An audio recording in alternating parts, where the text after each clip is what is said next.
Apocalipse, capítulo de número 3, o verso de número 14.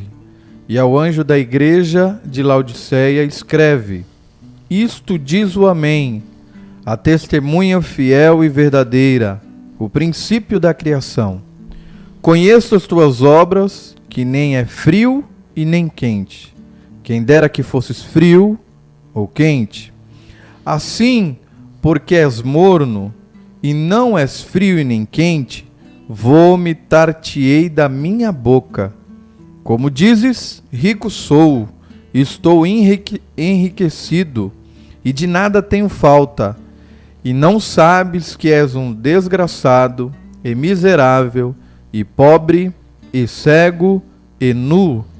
Aconselho-te que de mim compres ouro provado no fogo, para que te enriqueças, e roupas brancas, para que te vistas, e não apareça a vergonha da tua nudez, e que unjas os teus olhos com colírio, para que vejas. Eu repreendo e castigo a todos quantos amo. Sê, pois, zeloso e arrependa-te. Eis que estou à porta e bato. Se alguém ouvir a minha voz e abrir a porta, entrarei em sua casa, e com ele cearei, e ele comigo. Ao que vencer, lhe concederei que se assente comigo no meu trono, assim como eu venci, e me assentei com o meu Pai no seu trono. Eu tinha feito um comentário, acho que fora do ar, sobre a maior loucura dessas promessas, falando de uma forma humana. É esse aqui. Ao que vencer, lhe concederei que se assente comigo no meu trono, assim como eu venci e me assentei com o Pai no seu trono. Quem somos nós?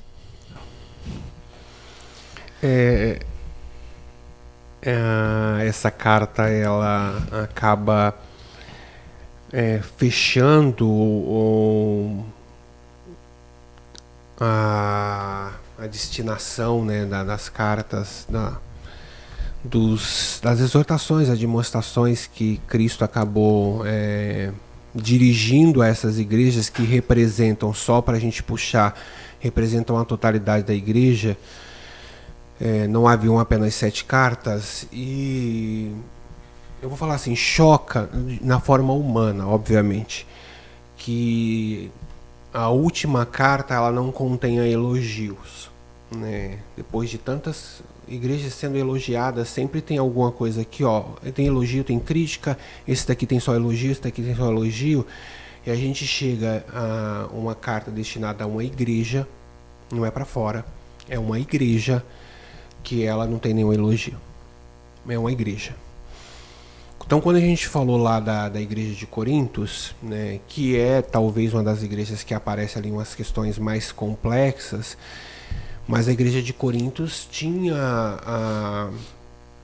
fala ali de pessoas carnais, de contenda, de tantas outras coisas, mas tinha algumas questões também positivas, né? Tinha manifestação dos dons, tinha todas essas questões. Já a igreja de Laodiceia, há uma dura exortação.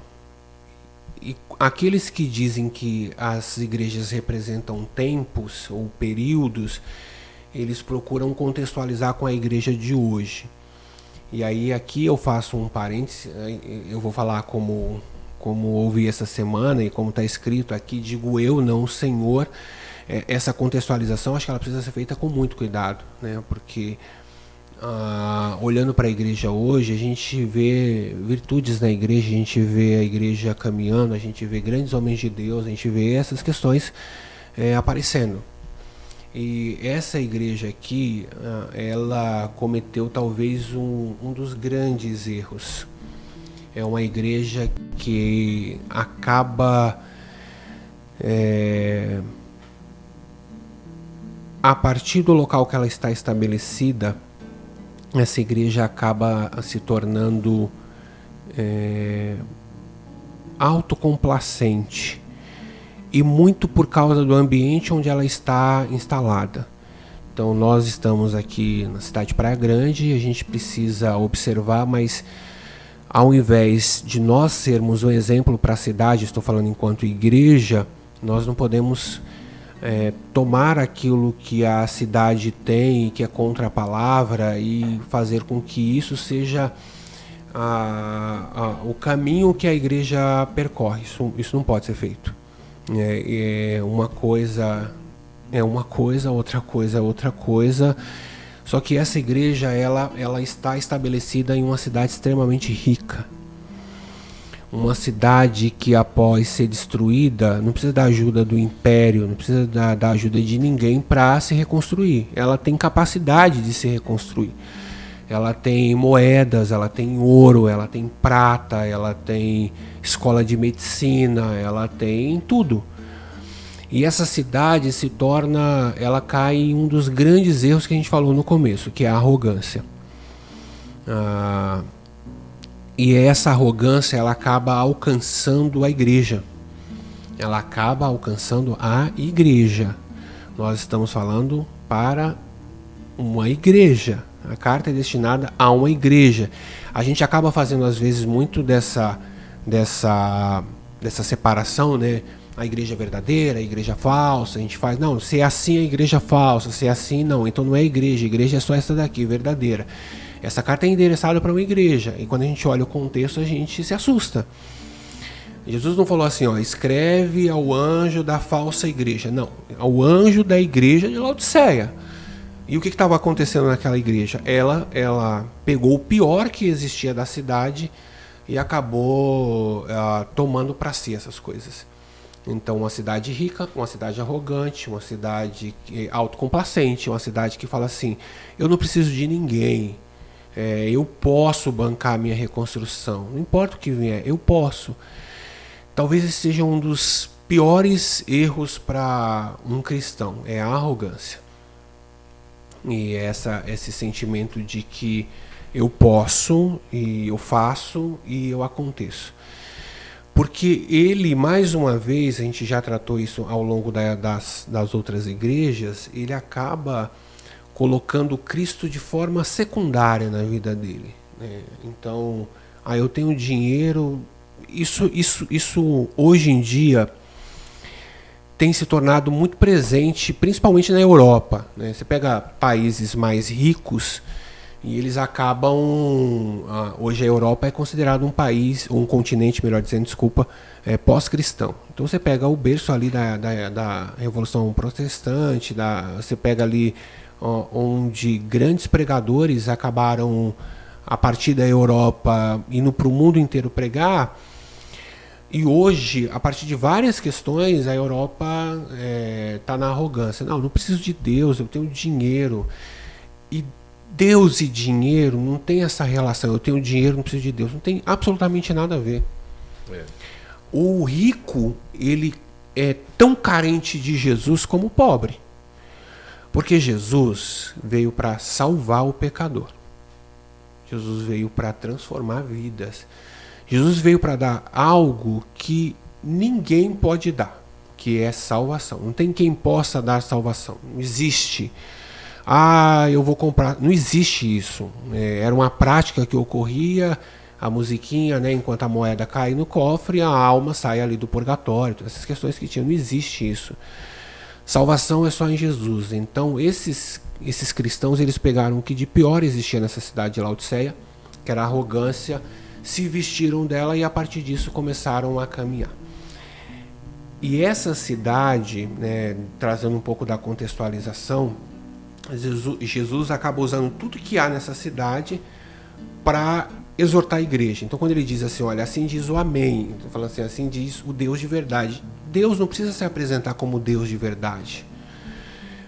Se eu não me engano, está escrito aos Hebreus que quando Jesus quis mostrar a fidelidade da sua promessa, ele se interpôs como juramento. Ele não tinha ninguém maior do que ele para jurar, porque o juramento era o fim de todas as contendas. Mas agora o que Deus faz?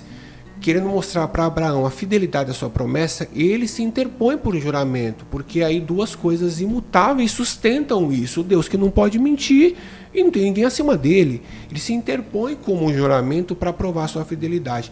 Mas essa igreja, ela tá tão tão autocomplacente que ele falou, que está falando é o Deus de verdade.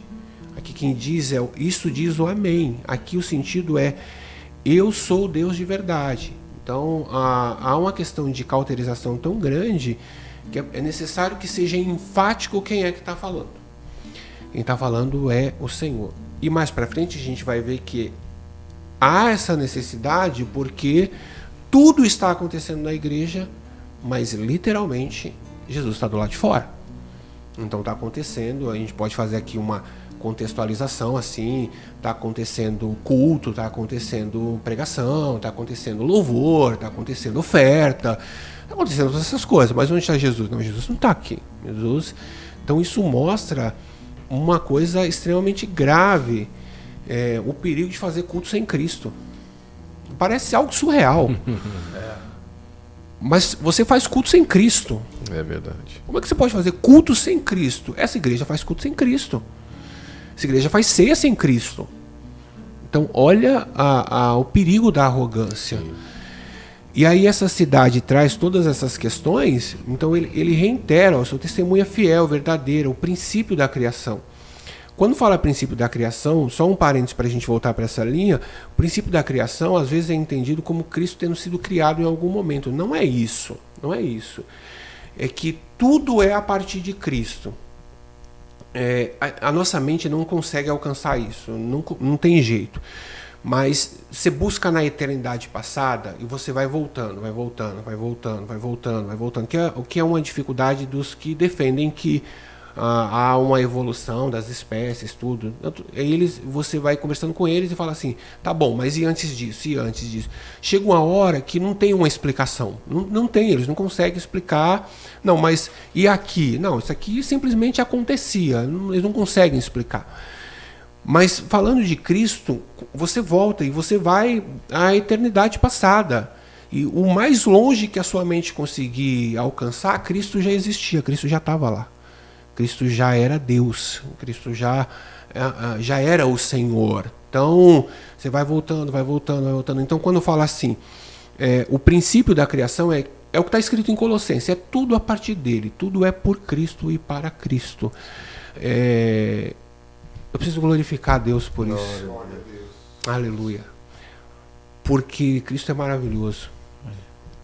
É grandioso você servir esse Senhor e esse Deus que quando você olha para trás, você vai olhar assim, não, Cristo aqui já era o meu Senhor. E quando você olha para frente, ele também sempre vai continuar existindo, né? Então, olha como é grandioso isso. Ele se apresenta, ele fala assim, essa exortação é extremamente dura e eu acho que fechar assim faz com que a gente reflita.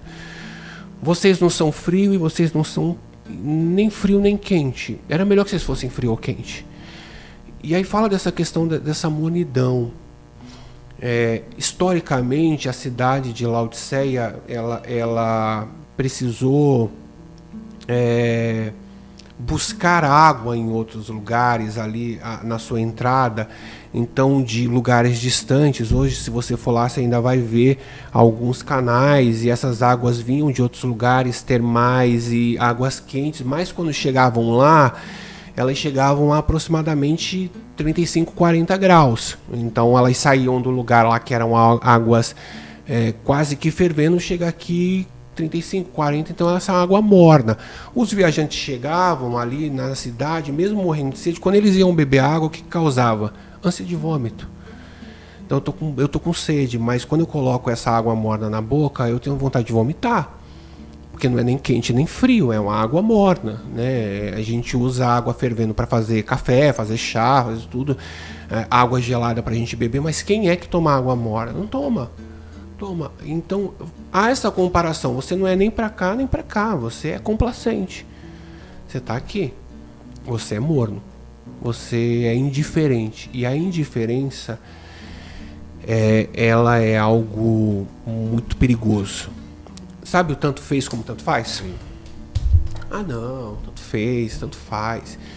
A igreja não pode incorrer nesse risco de ser morna. A igreja precisa ser fervorosa no espírito, é o que está escrito na palavra. A palavra diz, tem que ser fervoroso no Espírito. Seja fervoroso no Espírito, não morno. Não seja desses que acabam...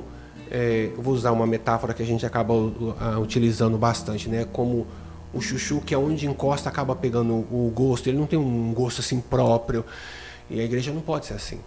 Não pode ser encosta aqui, pega o gosto, encosta aqui, pega o gosto, encosta aqui e ser morna. Não, a igreja precisa ser quente. E aí Deus usa essa questão para falar assim: vocês são autocomplacentes. E porque vocês não são mortos, porque vocês não são mornos nem frio, eu vou vomitar vocês da minha boca. É uma das expressões. Tem algumas expressões na Bíblia que elas são muito duras por causa da... elas trazem algo muito vivo, né? Tem uma expressão em Pedro que... Acho que em Pedro, o homem que conhece a palavra e depois se desvia é como o cão que volta a lamber o seu vômito. Isso aqui é extremamente duro.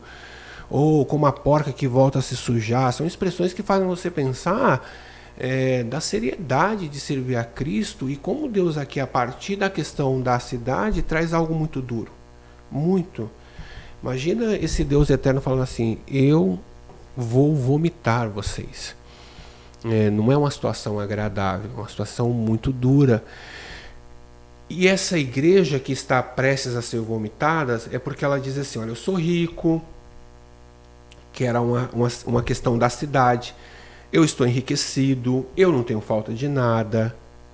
E aí vem a exortação: e não sabes que é um desgraçado, é um miserável, pobre, cego e nu. Então tudo aquilo que eles acreditavam que era a sustentação dele, Deus foi tirando tudo. Aí, vocês acham que vocês é rico? Eu vou tirar isso aqui, vocês são pobres. Vocês acham que vocês, além de serem ricos, que vocês não têm falta de nada? Eu vou tirar isso aqui, ó. Vocês são desgraçados, vocês são miseráveis, vocês são pobres, vocês são cegos e nu. E a questão de cego e nu tem relação com a questão da cidade. Tem uma escola de medicina ali. A expressão colírio vem daqui. Então eles são extremamente orgulhosos, cheios de jactância. A escola de medicina aqui, olha o que tem aqui, ó, o colírio. Isso aqui é para os olhos. E a roupa, o linho, aquele que eles se vangloriavam. Aqui nós temos isso aqui, ó. Tudo isso eu tenho. E aí me lembra um pouco da parábola, né? Do homem que ajunta muito e de repente ele é advertido: essa noite vão te pedir a tua alma, e o que tu tens preparado, para quem será? Então, essa é a questão de deixar de confiar no Senhor e achar que pode fazer alguma coisa. E Deus, quando vai exortando essa igreja, o negócio vai ficando ainda mais profundo. Ele chega a um ponto que há um aconselhamento. Aqui eu vejo tanta bondade de Deus, eu vejo tanta misericórdia estendida. As misericórdias do Senhor são a causa de não sermos consumidos. Porque o Deus que está ali para vomitar essa igreja, o Deus que exorta, ele fala assim: eu vou te dar um conselho. Aleluia. E como eu disse de algumas passagens bíblicas, lá em Deuteronômio, quando Deus fala, ó, Moisés vai orientar o povo e fala assim, ó: eis que eu coloco diante de vocês hoje a bênção e a maldição. Escolhe, pois, a bênção. Então ele está colocando, ele está orientando ainda. Escolhe a bênção. E aqui, depois de uma repreensão extremamente dura, vem agora a palavra de Deus e diz assim: aconselho-te. Estou te dando um conselho. Que de mim compres ouro provado no fogo. E aí Deus começa a falar de coisas valorosas. Para que te enriqueças, e vestes brancas para que te vistas e não apareça a vergonha da tua nudez. E que unge os olhos com colírio para que vejas. Há uma orientação aqui de Deus tão amorosa, o que parece que é uma palavra assim muito dura, dura até um ponto, mas depois Deus vem falando assim: olha, eu estou dando a oportunidade de vocês se arrependerem. Mais uma vez a gente volta para a misericórdia de Deus estendida. O desejo de Deus é salvar. Sim. Esse é o desejo de Deus. Deus compactua com esse pecado, com essa arrogância, com essa autocomplacência? Não. Mas ao mesmo tempo Deus está ali, batendo na porta. É como se fosse assim, olha, eu quero salvar vocês. Quero que vocês conheçam a graça. E quando Deus fala assim, comprem de mim, eu me lembro de Isaías, né? Ah, mas eu não tenho dinheiro para comprar. Mas quem está falando de dinheiro? Venham e compram de graça vinho, leite. Comprem. Mas quem compra sem dinheiro? É porque aqui o Senhor, Ele oferta para nós, para que a gente busque a graça, para que a gente busque dele a misericórdia, a compaixão, a sua bondade, a comunhão, o poder. E quando isso enche o nosso coração, aí eu reconheço, de verdade, eu era um miserável. Eu não tinha nada. Aleluia. Glória a Deus. Glória a Deus. Glória a Deus. Quando a gente entende isso aqui, a gente glorifica o nome do Senhor. É verdade. Porque eu não tinha nada. Aleluia. Glória a Deus. Nada. Mas aí Deus, na sua bondade, falou para mim assim, eu vou te dar um conselho. Compra de mim. Compra de mim. Ouro provado no fogo, para que te enriqueças, vestes brancas, para que te vistas e não apareça a vergonha da tua nudez, e que unja os olhos com colírio, para que vejas. Ver a glória de Deus. E aí depois vem assim, eu repreendo e castigo a todos quanto amo, ser pois zeloso e arrepende-te. É isso que Deus pede, o arrependimento. Essa mudança que é produzida pelo Espírito Santo de Deus. O homem não pode mudar se não for pelo poder do Espírito Santo de Deus. O homem não pode ser convencido se não for pelo Espírito Santo de Deus, porque a queda, ela fez com que a nossa natureza se tornasse pecaminosa. Mas aí Deus está ofertando. E aí ele diz que ele está à porta, ele está batendo. Nesse podcast, Deus está batendo na porta. Tá? Deus está nos chamando. Sim. Não apenas quem vai ouvir, mas Deus está me chamando, eu que estou falando. Deus está chamando cada um de nós e chamando de alguma forma. Falando assim, eu quero cear com vocês, eu quero celebrar com vocês, ceia é celebração. E aí ele diz assim, olha, se alguém ouvir a minha voz e abrir a porta, entrarei em sua casa e com ele cearei e ele comigo. E ele termina dizendo, ao que vencer, ele considerei que se assente comigo, que é o que o irmão Márcio falou. Se assente comigo no trono, no meu trono, assim como eu venci e me assentei com meu Pai no seu trono. Então você pensa que o Senhor Jesus, ele vai fazer algo tão grandioso, porque que trono é esse que cabe à igreja? Aleluia. Aleluia. Que trono que é esse, que cabe milhares de santos, que cabe eu, que cabe cada um de vocês, que cabe quem vai nos ouvir, e que abre a porta, que fala, Senhor, entra, Senhor, que coisa maravilhosa. Ele falou assim, eu vou dar para vocês o que o Pai deu para mim, porque eu venci e sentei no trono com meu Pai, e vocês venceram, vocês vão sentar no trono comigo. Da mesma forma que aconteceu comigo, vai acontecer com vocês. Então essa igreja que recebe essa admoestação, essa exortação, não é nenhuma admoestação, é uma exortação tão dura, tão pesada, porque se tornou arrogante. Aqui não tem a doutrina de Balaão. Não tem. Aqui não tem Jezabel. Aqui não está falando de prostituição. Aqui não está falando de idolatria. Aqui não está falando dos nicolaítas. Aqui está falando do quê? Da arrogância. De achar que pode fazer alguma coisa sem o Senhor Jesus. E nós não podemos. A igreja mais duramente exortada é a igreja que se sente, que se acha, que é arrogante. Não é nem a igreja que está ali na questão da imoralidade sexual. Olha que coisa dura para nós entendermos. Que nós precisamos olhar para a nossa vida e entender que as nossas injustiças são como trapos de imundícia, né? E recorrer a Cristo.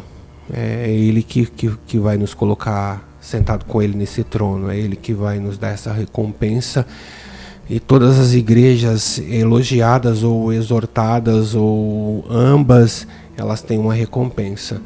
E aí eu termino com essa frase que é destinada a todas as igrejas. Quem tem ouvidos, ouça o que o Espírito diz às igrejas. Esse é um programa de áudio, né? Então ouçam. Não escutem, ouçam. Pastor Cleiton, muito obrigado pela presença. Queremos também agradecer todos os nossos irmãos que nos acompanharam até agora nesse estudo que foi tremendo, profundo, e que o Senhor possa, tenho certeza que sim, alcançar a tua vida através da palavra, da oração que foi realizada nesse local. Márcio, quer deixar alguma palavra? Deus abençoe a cada um. Deus abençoe, queridos. Um abraço a todos. Amém.